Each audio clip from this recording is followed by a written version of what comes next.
What's happening, everybody? Trey here, joined again by my dad Sean, and today, reactions to the classics, we're going to be taking a look at Badfinger's second record, No Dice. This comes courtesy of a suggestion from one of our supporters, Matthew Davis. Matthew, appreciate the love, man. Thank you, brother. If this is your first time stopping by the channel, we appreciate it. Here, reactions to the classics. We take a look back at some of the most classic records of all time and do a detailed track-by-track review.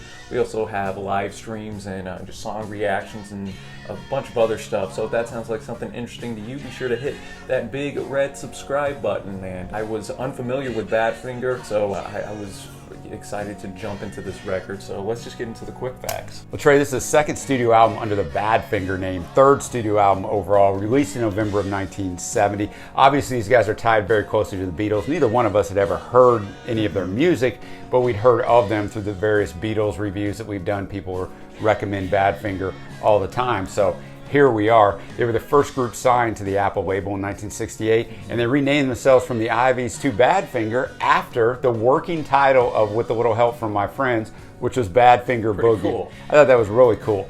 This went to number 28 on the charts, helped them get a bigger international reach. Well, Trey, that's going to take us into our first track, I Can't Take It. Appears he wants her, and she has a hold on him big time. There's a great guitar at the start and throughout. It's a nice driving track. There's not a lot there lyrically. It's less than 3 minutes. I think a really good way to start the album. Yeah, it's a solid opener. You have a little understated brass in there towards the end, which reappears later on in the record, so I appreciated that. That reverb in the guitar added a unique atmosphere to it. So yeah, solid opener, and then that takes us into the second track, which I actually liked a little bit more. So did I. Than the opener, I Don't Mind. And here he had a little bit of effects, I think, on the vocals. Yeah. That also appears a little later on in the record, so for that reason it was a little bit more unique to me, and thus I enjoyed it more than the opener. Yeah, and I like the lyrics because the lyrics are basically saying, I'm gonna be me, and if you don't like it, oh well. And yeah, too bad. So I thought that was kind of an interesting statement to make from a group who was not hugely over at this time, but like,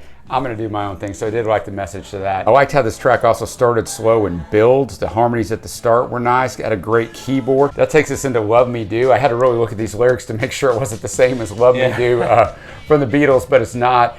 I think the drumming and the guitar are the start of this. There's not a lot in the lyrical area. It's fine. Basically, he loves her and she doesn't love him in the same way. She might love him, but it's not at the same level. And I think most of us, if we live long enough, have kind of been involved in those situations from time to time. Yeah, for me, the drumming was definitely the highlight. Yeah, it was really good.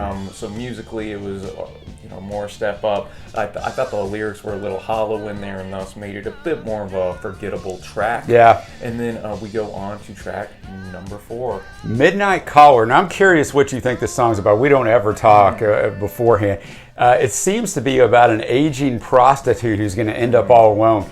Maybe she's not a prostitute. Maybe she just kind of, I don't know how to put it. Gets around, yeah. Maybe she gets around, I'm not sure. But what did you interpret I think this? that's a good interpretation, because it does mention, she sees the guy from last night. Yeah. But, it's not really going to work out. It kind of keeps on keeping on. And she just keeps getting older and older and just wakes up and, and it's slower than these other tracks, different instrumentally. I enjoyed the lyrics here. She's got no saint to follow. She's got no place to go. Too proud to ask an old friend for help. Too proud to let him know. So this was my favorite track up to this point, and it ended up being one of my favorites on the whole record, just for the kind of story it told.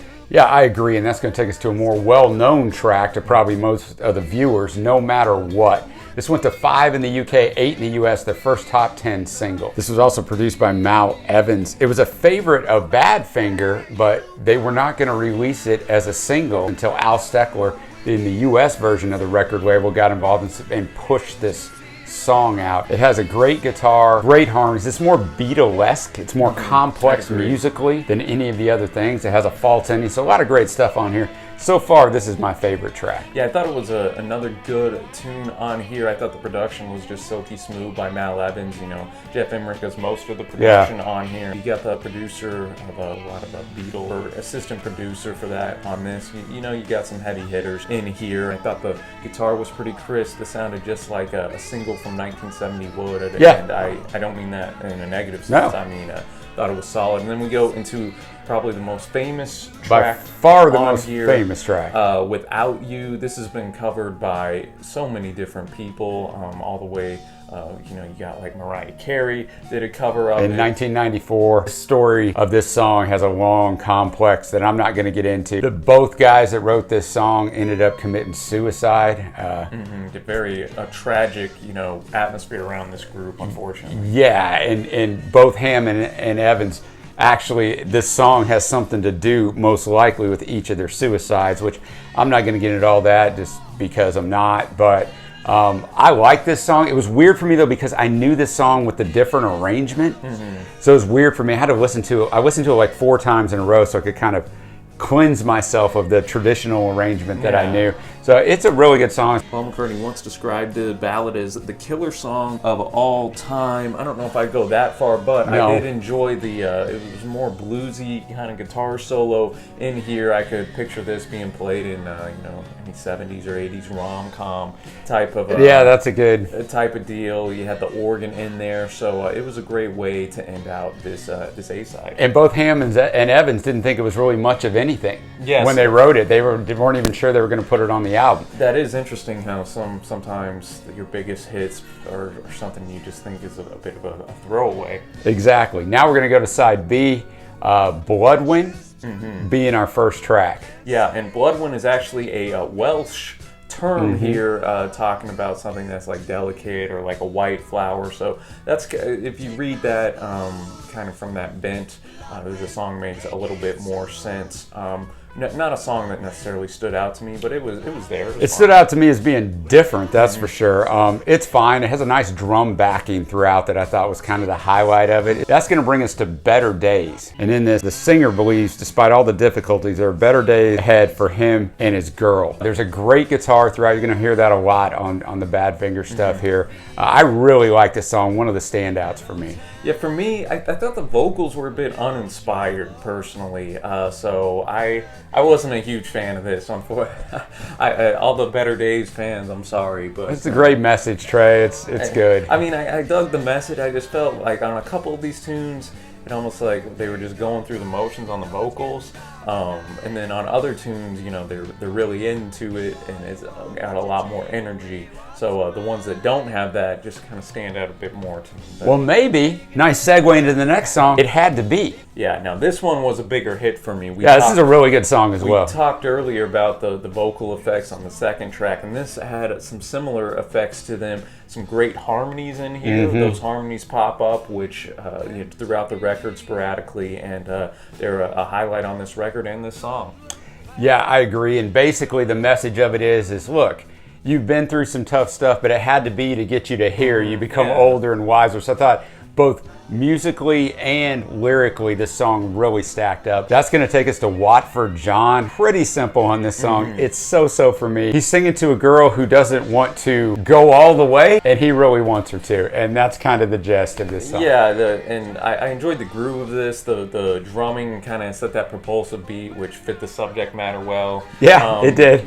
Just a middle of the road track for me on here, and then we go into Believe Me next up, and here we have a woman who's kind of mean to this guy constantly, and some rhetorical questions if he would spend time with her. He says if he needed her, he would, but he ultimately doesn't.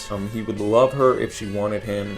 We had a nice short and sweet dual guitar solo. This was a bit of a standout for me on this B-side. Yeah, for me, I really enjoyed this as well. The guitar solo was awesome. It was more chilled out. It was really Beatlesque, which is something that was thrown at Badfinger quite a bit. Rolling Stones, when they reviewed this album, actually said this is what they thought the Beatles would sound like if they had stayed together. I would surely not go that far, although I think Badfinger is good. I would never want to compare and hang that on someone. But yeah, this was a standout for me as well. And then we're to We're For the Dark. And this one was probably my favorite on the B-side. Had a nice acoustic, nice just chilled out. Yeah, exactly. You had some strings in there, and that acoustic guitar hadn't popped up too much in the record. No. So I kind of am a fan of ending a record off on like an acoustic or softer note like this, and then that'll take us into our favorite tracks. It would be Believe Me.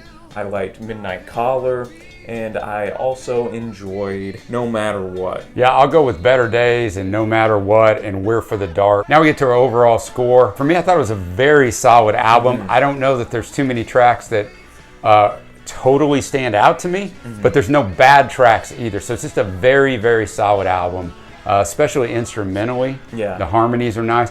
Lyrically, there's a few songs that are really heavy hitters. The rest of them they're okay, but you know, not every song has to be some sort of genius Dylan right in here. So I'm going to give this one an 8.0. I have a lot of the same thoughts you do on this. I think that you know, some of the songs are a bit more forgettable, but then there would be some nice moments of musical greatness in there. I enjoyed the harmonies. I enjoyed some of the little studio production tricks that they went through, and the guitar and drumming really stood out to me as well. So I thought this was a solid record. I'm going to be at a 7.0 on this. And let us know what you think of No Dice by Badfinger down in the comments below. We're going to have another Badfinger record coming up in the next month. Yes, we are. Straight up. So looking forward to going through more of their discography. And as always, Dad, appreciate the research. Enjoyed it, man. And thank you again, Matthew. Yeah, thank you, Matthew. Appreciate the support, and just looking forward to diving into this group a little bit more, man. And if you enjoyed this video, be sure to hit that big red subscribe button. And give us a thumbs up. Yes, it helps us kind of get in the YouTube algorithm a little bit. And until next time, y'all, thank you so much for watching. Happy listening, and we will see ya.